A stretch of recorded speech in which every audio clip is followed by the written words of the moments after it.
I'm very excited to share one of my biggest prop firm payout of my trading career. Just a bit of a background, it hasn't always been a smooth sailing sa prop firm trading ko or trading in general. Hindi laging masaya sa trading. Most of the time, lagi kang nasa baba, especially kapag nag-uumpisa ka pa lang. So it has been a long journey. Kaya ginagawa ko tong video na to. It's a milestone for me na makakuha ko ng prop firm payout this big. It's not that big, but for someone who lives in the Philippines, you know, yung cost of living natin is mababa lang. And for me, this is a great achievement that should be celebrated. I've been trading with my funded futures. Recently, na-revamp nila yung starter plan nila, which makes me favorable to trade with them. And also, nakakuha na rin akong payout sa kanila before, and it was a fast experience. Today, I was able to request a payout for my 350k account. Going to give you a breakdown kung ano ba yung mga strategy na mga ginagamit ko, and also yung mga psychological battle na araw-araw kong lalabanan. I'm going to talk about the prop firm experience as well. Okay, so let's do this. First account, click request payout, then re-request ko na lahat, and then ilalagay ko ang email ko here. So then click the request payout button. That's it, payout is submitted. Gagawin ko lang yon for the next 2 accounts. That's about it. Na-request na siya, and hintayin ko na lang na ma-approve, and then mapunta siya sa RicePay ko, and then i-withdraw ko na siya directly to bank. Before ko pakita sa inyo yung breakdown ng trade na setup na mga tinitake ko, in this journal na gamit ko, ang gamit ko is TradeZilla. You can check the link down below in my description. Ito yung overall stats ko sa tatlong account. Nakuha ko tong account na to back in July. As you can see right here, nakuha ko yung account July of 22. So you can see na yung July ko is very rough. As you can see, ang laki ng mga red days ko, umabot ng 1k, while yung mga winning days ko nasa $200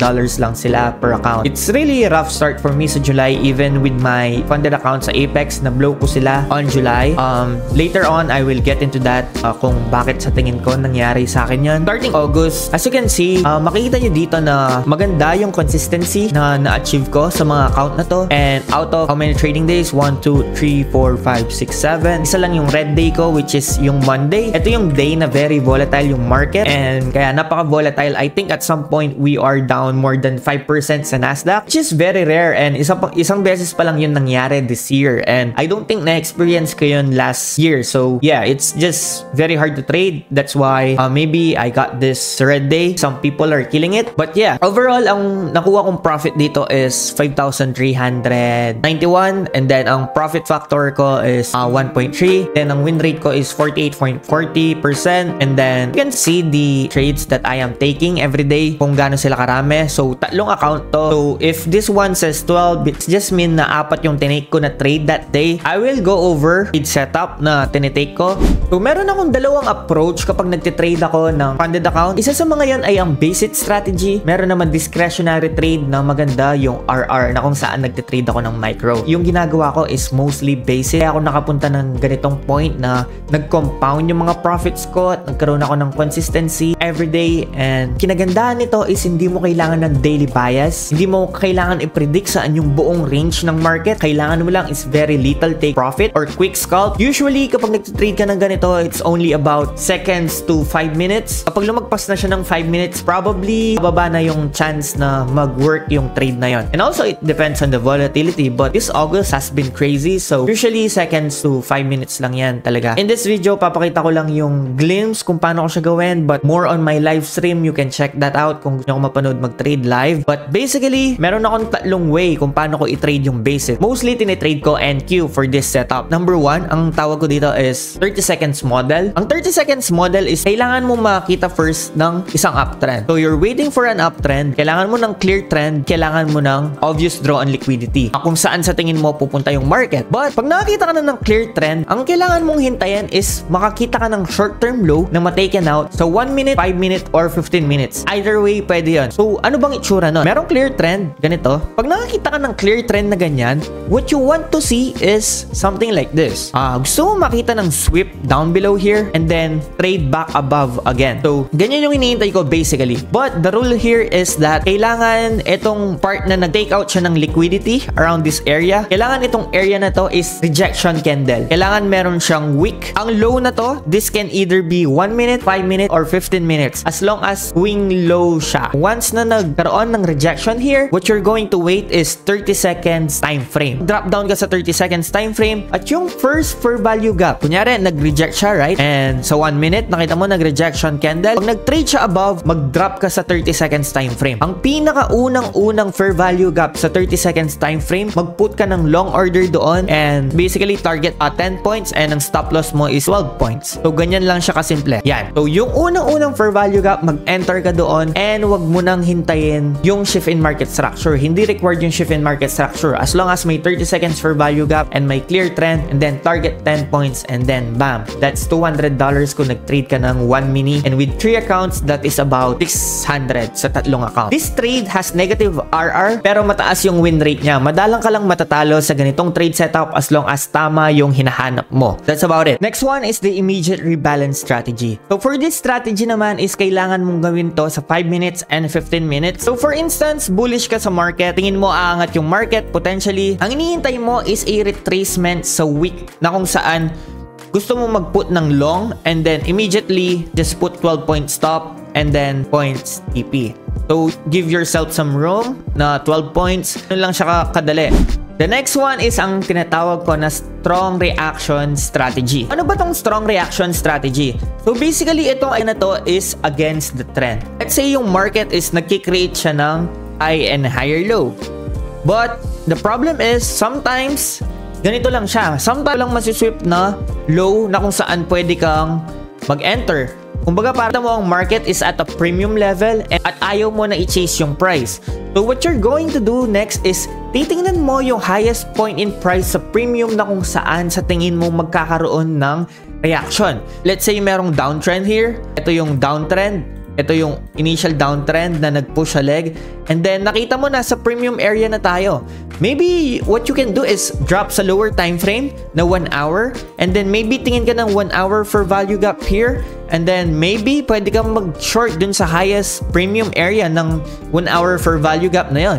Pwede mong ilagay yung stop loss mo na 12 points. So, pwede mong ilagay yung stop loss mo na 12 points. Ang take profit mo lang is 10 points. So, dito, kailangan medyo mabilis ka kasi minsan, dahil nga nagtitrade ka against the trend, ang problem is kapag hindi mo na identify na hindi mag-work agad yung trade na yon. But most of the time, this is very quick trade lalo na kapag tama yung POI mo and nasa premium area ka na talaga and strong point of interest. So, pwede yung fair value gap, pwede yung order block, pwede yung min threshold. It's totally up to you. This is just basically trading against the trend and expecting na magkaroon ng decent reaction on that specific point of interest. And what I use mainly sa ganito is 15 minutes and 1 hour. Hindi ako nagda-drop sa 1 minute and 5 minute kapag against the trend yung market kasi nga likely is mas stop out ka doon. That's how I basically trade it. How will you know kung saan part ka ng point of interest magte-trade? Because in here, anywhere in here is actually valid. But the problem is, kapag dito ka nag-trade, let's say dito ka nag-short, ang problem is, minsan malapad masyado yung stop loss mo. And minsan gusto mong i-minimize yung downside mo. So it's totally up to you and it's totally up to the risk management. Anything above here is basically valid entry. Just manage your risk na kung saan sa tingin mo reasonable yung nire-risk mo sa particular trade na yon. Yeah, yun yung tatlo na ginagamit ko most of the time. Ginagamit ko sila kasi confidence booster sila sa pagte-trade ko. Ibig sabihin, hindi ako nagkakaroon ng fear of execution kasi ang hanap ko lang is maliit na target. In this case, kakaroon ako ng confidence na mag-execute sa trade ko. Unlike kapag discretionary trade na good RR trades, ang problema dito is yung win rate ko is naapektuhan. Ang baba ng win rate ko pero maganda yung profit outcome ko. The problem with this is psychologically, minsan mahirap i-handle yung consecutive losing streak. So, hindi na ako magbibigay ng example dito. Panoorin nyo na lang ako sa live and panoorin nyo yung iba na trade breakdown ko sa YouTube channel kasi pinapakita ko din naman. Ito yung dalawa na ginagamit ko and sometimes gagamit ako ng discretionary trade. Kasi nakikita ko na malaki talaga yung potential ng isang particular trade. But in this case, magti-trade ako ng micro kasi ang problem pag nag-trade ka ng mini is masyadong mabilis yung fluctuation ng PNL mo, which is nagiging victim ako doon na nagfo-focus ako sa PNL instead of my actual trade sa chart. Lang yung breakdown kung paano ko tinitrade tong account na to.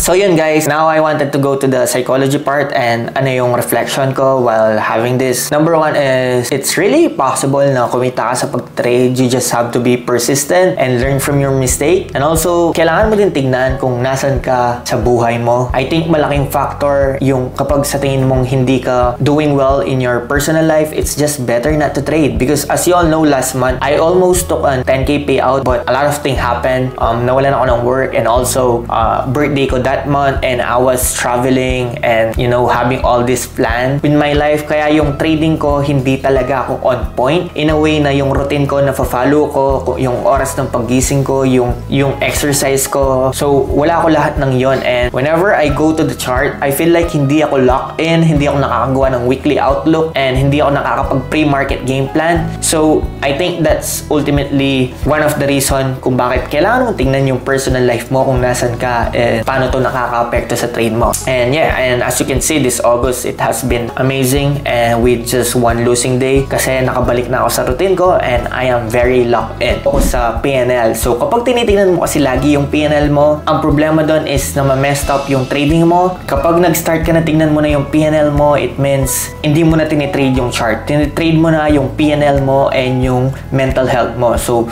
minsan you are in a drawdown, and then minsan ang iniisip mo, okay, makaalis lang ako dito sa drawdown, okay na ako. But the problem is the market is offering you more money, but now gusto mo nang i-close yung position mo just because gusto mong mawala yung pain na nararamdaman mo dahil nasa drawdown ka. So isa yun sa mga nakatulong sa akin. Let's say for instance, nag-take ako ng trade, nag-start yung trade sa akin in a drawdown. Let's say gamit ko is basic strategy. The moment na nag-enter ako sa trade, na feel ako, immediately nasa 10-point drawdown ako, pero hindi ko pa din nahihit yung stop loss ko, negative $200. And i-remind ko yung sarili ko na, okay, I took the risk, I should be able to hold this until it hits the TP, or kaya naman na-hit yung stop loss ko. Kasi a lot of times, kapag hindi na-hit yung stop loss mo, may chance pa din yan bumalik sa take profit mo. You took the risk, why not let it ride? Trade the chart and not your PNL. Although makita nyo, pinapakita ko sa stream ko yung PNL ko, but you know, that's YouTube para makita ng audience kung ano yung current PNL mo, kasi yun yung gusto nilang makita. But kapag nagtitrade ako on my own, I do not look at my PNL at all.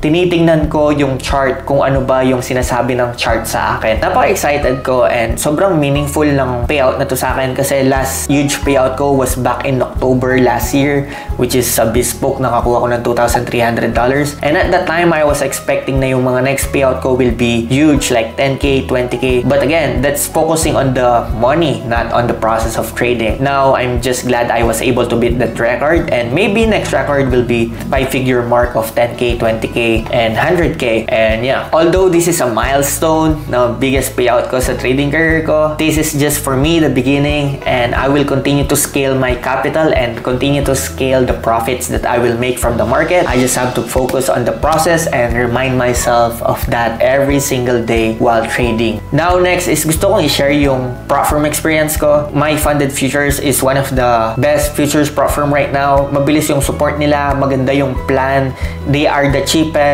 So yeah, I would totally recommend yung My Funded Futures, and I will continue to trade with them. And if anything changes in the futures, I'll let you guys know. Alright guys, just a quick update.